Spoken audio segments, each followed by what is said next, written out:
ইরানের সঙ্গে যুদ্ধের ভেতরে গাজা থেকে এলো আরও এক ভয়াবহ দুঃসংবাদ।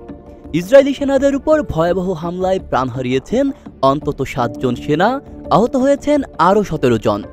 গাজার দক্ষিণাঞ্চলের খান ইউনিস এলাকায় একটি সামরিক যান লক্ষ্য করে হামাসের পেতে রাখা বিস্ফোরণের আঘাতে ঘটেছে এই প্রাণঘাতী দুর্ঘটনা। সেনাবাহিনীর তরফ থেকে জানানো হয়, সেনাদের বহনকারী যানটি গন্তব্যে পৌঁছানোর আগেই হামলার শিকার হয়। বিস্ফোরণে দগ্ধ হয়ে যায় সামরিক যানটি। আশপাশের সেনারা দ্রুত আগুন নিয়ন্ত্রণের চেষ্টা করলেও তারা তাতে ব্যর্থ হন। আইডিএফ নিশ্চিত করেছে, নিহত ও আহত সেনারা 605 কমব্যাট ইঞ্জিনিয়ারিং ব্যাটালিয়নের সদস্য ছিলেন। আহতদের মধ্যে কয়েকজনের অবস্থা আশঙ্কাজনক, যাদের উন্নত চিকিৎসার জন্য তেল আবিবে স্থানান্তর করা হয়েছে। হামাসের প্রকাশিত ভিডিওতে বিস্ফোরণের সেই ভয়াবহ মুহূর্ত এবং আহত সেনাদের চিৎকার ধরা পড়ে, যা সামাজিক মাধ্যমে ব্যাপক আলোড়ন তোলে।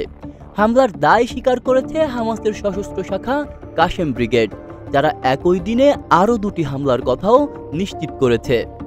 একটি আরপিজি হামলা এবং আরেকটি মার্কাভা ট্যাঙ্কে বিস্ফোরণ।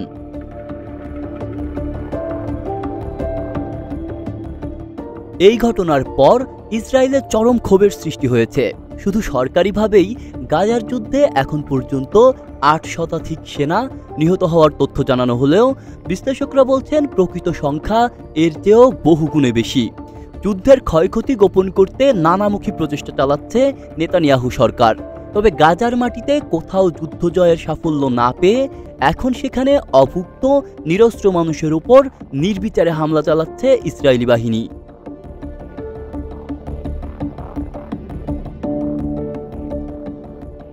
এই পরিস্থিতিতেই নেতানিয়াহু ঘোষণা দিয়েছেন হামাসকে সম্পূর্ণ নির্মূল এবং ইরানের সামরিক শক্তিকে ধূলিসাৎ করে দেওয়ার। কিন্তু তার এই ঘোষণার পরপরই হামাসের পাল্টা হামলায় ইসরায়েলি সেনাদের ব্যাপক হতাহতের ঘটনা ঘটে। গাজা জুড়ে কাশেম ব্রিগেড এখনও সক্রিয়। বিভিন্ন জায়গায় ফাঁদ পেতে ইসরায়েলি সেনাদের নিশানা করছে তারা। কোথাও ভবন ধসে দিচ্ছে, আবার কোথাও সেনাদের কফিন করে ফেরত পাঠানোর হুমকি দিচ্ছে। গাজার যুদ্ধ ক্রমেই জটিল থেকে জটিলতর হয়ে উঠছে, আর তার মূল ভার বইতে হচ্ছে সাধারণ মানুষ আর ফ্রন্টলাইনের সেনাদের। আব্দুল্লাহ রাফসান জনি, ঢাকা প্রকাশ।